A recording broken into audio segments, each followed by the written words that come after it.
Hello everyone, welcome back to Himachal success book. इस session में हम 1 दिसंबर 2021 के करंट अफेयर डिस्कस करेंगे।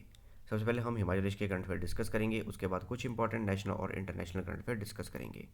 स्टार्ट करते हैं discussion. First question is, what is the rank of Himachal Pradesh in multi dimensional poverty index issued by NITI Aayog.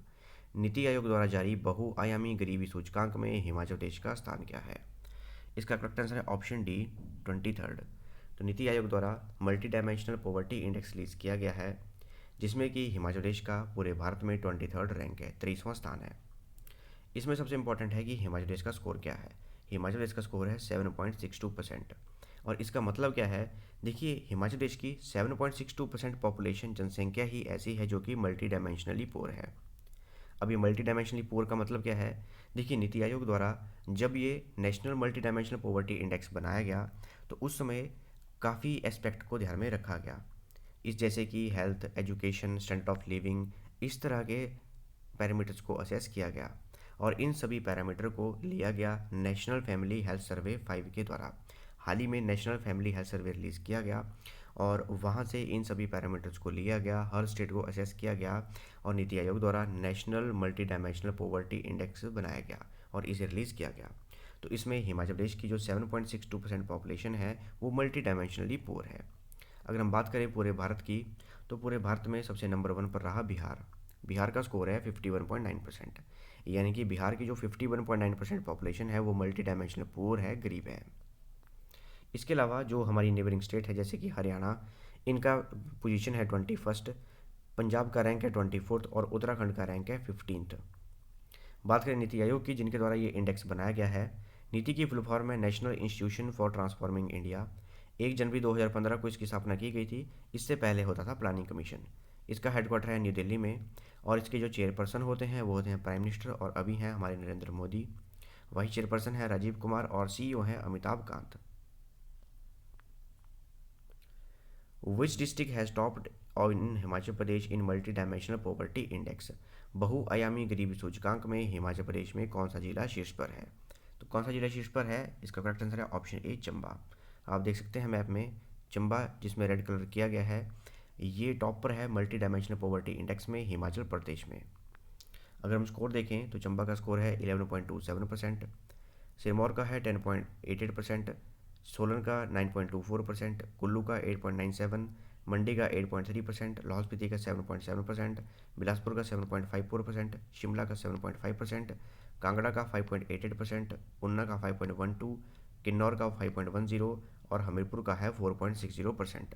इसमें याद रखने के लिए आपको नंबर 1 का याद रखना है चंबा का, और जो लास्ट में है जो हमीरपुर है जिसका 4.60% है, इन दोनों का स्कोर याद रखिएगा। इसके अलावा जो ये मल्टी डायमेंशनल पॉवर्टी इंडेक्स है, इसे वर्ल्ड वाइड पे भी रिलीज़ किया जाता है।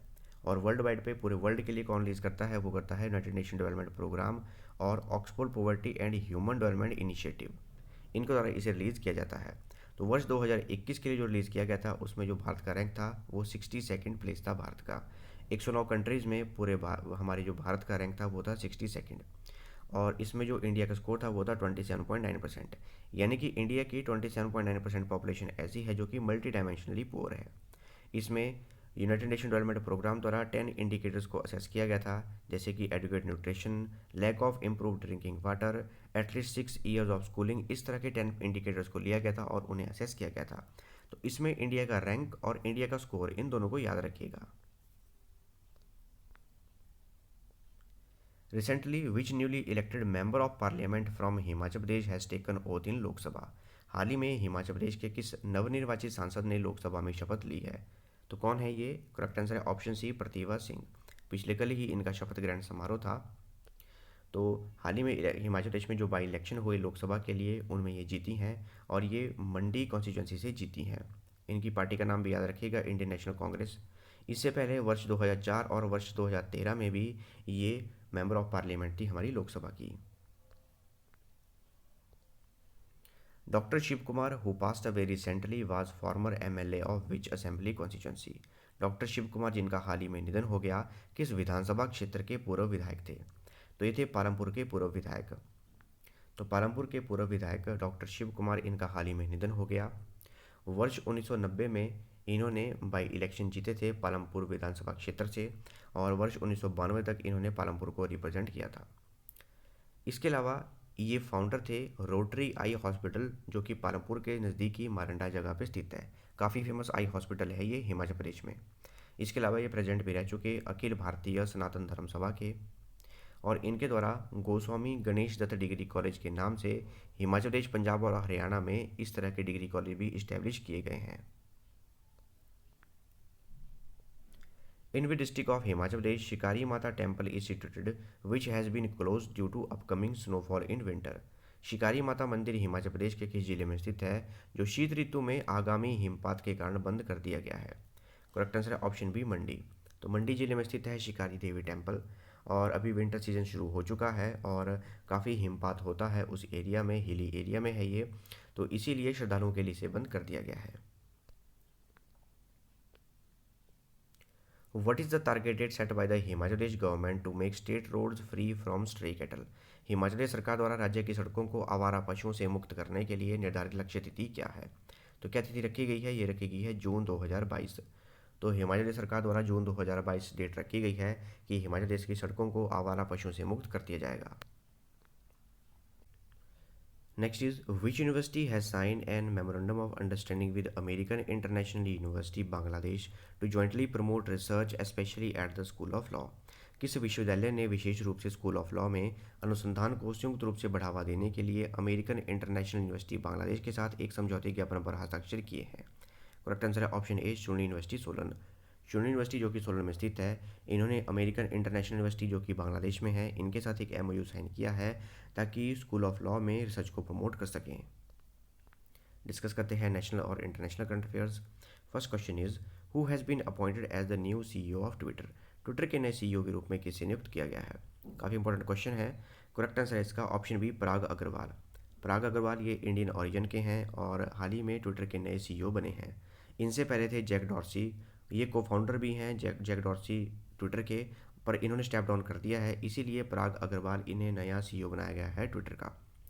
बात करें ट्विटर की, 21 मार्च 2006 को इसकी स्थापना की गई। हेडक्वार्टर इंपॉर्टेंट है, हेडक्वार्टर है इसका सैन फ्रांसिस्को में, जो कि कैलिफोर्निया में है और यूएसए में है।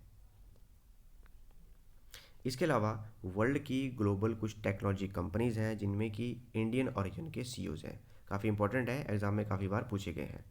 जैसे कि अभी ट्विटर के बने हैं पराग अग्रवाल, माइक्रोसॉफ्ट के हैं सत्या नडेला, अल्फ़ाबेट और गूगल के हैं सुंदर पिचाई, अडोब के हैं शांतनु नारायण, आईबीएम के अरविंद कृष्णा, माइक्रोन टेक्नोलॉजी के संजय मेहोत्रा, पालो आल्टो नेटवर्क्स के निकेश अरोड़ा, अरिस्टा नेटवर्क्स के जयश्री उल्लाल, नेट ऐप के जॉर्ज कुरियन, फ्लेक्स के हैं रेवाथी अद्वैथी और विमो के हैं अंजलि सूद। इन सभी का नाम याद रखिएगा, एग्जाम में मैच द कॉलम इस तरह के क्वेश्चन भी पूछे गए हैं।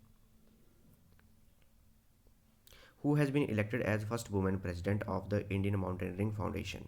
भारतीय पर्वतारोहण फाउंडेशन की पहली महिला अध्यक्ष के रूप में किसे चुना गया है? तो ये हैं हर्षवंती बिष्ट, उत्तराखंड की रहने वाली हैं हर्षवंती बिष्ट, और पहली महिला प्रेसिडेंट बनी है इंडियन माउंटेनियरिंग फाउंडेशन की। Next is who has been appointed as new chairman of Central Board of Indirect Taxes and Customs? केंद्रीय अप्रत्यक्ष कर और सीमा शुल्क बोर्ड के नए अध्यक्ष के रूप में किसे नियुक्त किया गया है?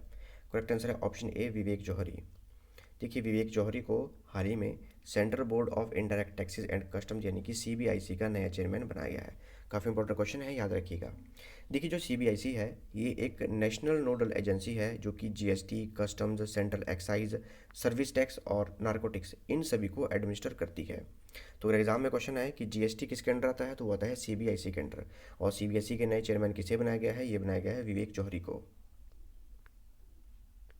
Which city will become India's first city to start rope-way service in public transport to ease the traffic congestion? यातायात की भीड़ को कम करने के लिए सार्वजनिक परिवहन में रोपवे सेवा शुरू करने वाला भारत का पहला शहर कौन सा बन जाएगा? तो कौन सा बनेगा? ये बनेगा वाराणसी, जो कि उत्तर प्रदेश में स्थित है। तो वाराणसी जो कि उत्तर प्रदेश का एक शहर है, उसे भारत का पहला ऐसा शहर बनाया जाएगा जिसमें पब्लिक ट्रांसपोर्ट के तौर पर रोपवे सिस्टम को, रोपवे सर्विस को यूज़ किया जाएगा। और जब ये बन के तैयार हो जाएगा तो भारत वर्ल्ड का तीसरा ऐसा देश बन जाएगा जहाँ पे कि पब्लिक ट्रांसपोर्ट के लिए रोपवे को यूज़ किया जाएगा। इससे पहले बोलीविया और मैक्सिको, यहाँ पर पब्लिक ट्रांसपोर्ट सिस्टम में रोपवे सिस्टम को यूज़ किया गया है। बात करें उत्तर प्रदेश की, उत्तर प्रदेश की कैपिटल है लखनऊ, गवर्नर हैं आनंदीबेन पटेल और चीफ मिनिस्टर हैं Yogi Adityanath. In which state is the Indian Railway constructing world's tallest pier bridge having height of 141 meters? 141 metre की ऊंचाई वाले विश्व के सबसे ऊंचे घाट पुल का निर्माण भारतीय रेलवे किस राज्य में कर रहा है? तो ये किया जा रहा है मणिपुर में। तो मणिपुर में इंडियन रेलवे द्वारा वर्ल्ड का टॉलेस्ट पीर ब्रिज बनाया जा रहा है और ये बनाया जा रहा है लजाई रिवर के ऊपर। आप ये जो रिवर देख सकते हैं इसका नाम है लजाई रिवर और ये बनाया जा रहा है मणिपुर में और इसकी हाइट होगी 141 मीटर्स। दिसंबर 2023 में इसका कार्य समाप्त हो जाएगा पूरा बन के, और जब ये बन के पूरा हो जाएगा तो वर्ल्ड का टॉलेस्ट पीर ब्रिज बनेगा। इससे पहले अभी यूरोप में है जिसकी हाइट है 139 metre. Which ministry organise the 33rd Hunar Haat at the new Delhi? किस मंत्रालय ने नई दिल्ली में 33वें हुनर हाट का आयोजन किया? तो ये किया गया मिनिस्ट्री ऑफ ट्राइबल अफेयर्स द्वारा। देखिए हुनर हाट जो है इसमें हैंडीक्राफ्ट और ट्रेडिशनल प्रोडक्ट की एग्जीबिशन लगाई जाती है और जितने भी माइनॉरिटी कम्युनिटी के आर्टिस्ट हैं उनके द्वारा ये प्रोडक्ट बनाए जाते हैं और ये जो प्रोडक्ट हैं इनको लोकल बेसिस पर बेचा जाए और जो क्राफ्ट और आर्टिस्ट हैं उनको एनकरेज किया जाए, इसलिए हुनर हाट का आयोजन किया जाता है। और मैक्सिमम हर मंथ जो है मिनिस्ट्री ऑफ माइनॉरिटी अफेयर द्वारा उस्ताद स्कीम के अंतर्गत हुनर हाट का आयोजन किया जाता है। उस्ताद की फुल फॉर्म है upgrading the skills and training in traditional arts crafts for development. Scheme का नाम याद रखिएगा और स्कीम की फुल फॉर्म भी याद रखिएगा। तो इस बार जो है दिल्ली में हुनर हाट का आयोजन किया गया और उसमें कैनरा बैंक द्वारा एक स्टॉल भी लगाया गया था ताकि जो आर्टिस्ट हैं उन्हें easy loan to access provide की जाए। इसके अलावा हुनर हाट को सिल्वर मेडल भी दिया गया है इंटरनेशनल इंडियन ट्रेड फेयर में, जो कि 2021 का ऑर्गेनाइज किया गया था। क्यों दिया गया था? क्योंकि जो हुनर हाट है वो as a vocal for local कार्य कर रहा है, जो लोकल प्रोडक्ट हैं उनके लिए वोकल बना है। तो याद रखिएगा इंडियन इंटरनेशनल ट्रेड फेयर में सिल्वर मेडल दिया गया हुनर हाट को। और अगला जो हुनर हाट है 11 से 20 दिसंबर 2021 को गुजरात के सूरत में आयोजित किया जाएगा। बात करें मिनिस्ट्री ऑफ माइनॉरिटी अफेयर्स की, इसके हमारे मिनिस्टर हैं मुख्तार अब्बास नकवी, जो कि राज्यसभा के सांसद हैं झारखंड से। World Health Organization has classified the new कोविड-19 variant B11529 by which name? विश्व स्वास्थ्य संगठन ने कोविड-19 संस्करण B111529 को किस नाम से वर्गीकृत किया है? तो क्या नाम है इसका नया? इसका नाम रखा गया है ओमिक्रॉन। याद रखिएगा ओमिक्रॉन एक नया वेरिएंट है और इसे वर्ल्ड हेल्थ ऑर्गेनाइजेशन के द्वारा वेरिएंट ऑफ कंसर्न घोषित किया गया है। और इसका जो फर्स्ट कन्फर्म केस था वो था बोत्सवाना में। बोत्सवाना अफ्रीकन कॉन्टिनेंट की एक कंट्री है और अभी ज़्यादा नंबर में जो केसेस आ रहे हैं वो साउथ अफ्रीका के ग्वातेंग प्रोविंस में ज़्यादा केसेस आ रहे हैं। ओमिक्रॉन के जो कन्फर्म केस पाए गए हैं South Africa, Botswana, UK, Germany, Italy, Netherlands और इजराइल, यहाँ पर कन्फर्म केस पाए गए हैं। बात करें बोत्सवाना की, इसकी कैपिटल है गैबरोन और ये अफ्रीकन कॉन्टिनेंट की कंट्री है। इसके अलावा बात करें साउथ अफ्रीका की, इसकी 3 कैपिटल्स हैं, प्रिटोरिया एग्जीक्यूटिव है, केप टाउन लेजिस्लेटिव है और ब्लोएमफोंटिया ये जुडिशियल कैपिटल है साउथ अफ्रीका की। Who was recently appointed as new prime minister of चेक रिपब्लिक? चेक गणराज्य के नए प्रधानमंत्री के रूप में किसे नियुक्त किया गया है? इनका नाम है पीटर फियाला। ये हैं पीटर फियाला, नए प्रधानमंत्री बने हैं चेक रिपब्लिक के। अगर हम इस कंट्री को मैप में देखें, यहाँ पर है हमारा प्यारा भारत और यहाँ पर है चेक रिपब्लिक। ये एक यूरोपियन कंट्री है। तो पीटर फियाला ये नए प्राइम मिनिस्टर बने हैं चेक रिपब्लिक कंट्री के। इनकी पार्टी है सिविक डेमोक्रेटिक पार्टी और इन्होंने एक बुक लिखी है जिसका नाम है थ्योरी ऑफ पॉलिटिकल पार्टीज़। इसके अलावा चेक रिपब्लिक को शॉर्ट फॉर्म में चेजिया के नाम से भी जाना जाता है और पहले इसका नाम था बोहेमिया। बोहेमिया किसका नाम था? चेक रिपब्लिक का। और ये एक सेंट्रल यूरोपियन कंट्री है और यहाँ के जो प्रेसिडेंट हैं वो है मिलोस जेमन और कैपिटल है पराग और करेंसी है चेक कोरोना। ये थी हमारी डिस्कशन और अगर आपको इस सेशन की पीडीएफ चाहिए तो आप टेलीग्राम चैनल से ले सकते हैं। टेलीग्राम पे सर्च कीजिए हिमाचल सक्सेस बुक और वहाँ से आप इस सेशन की पीडीएफ प्राप्त कर सकते हैं। मिलते हैं नेक्स्ट डिस्कशन में। Thanks for watching video. Do like, share and subscribe my channel.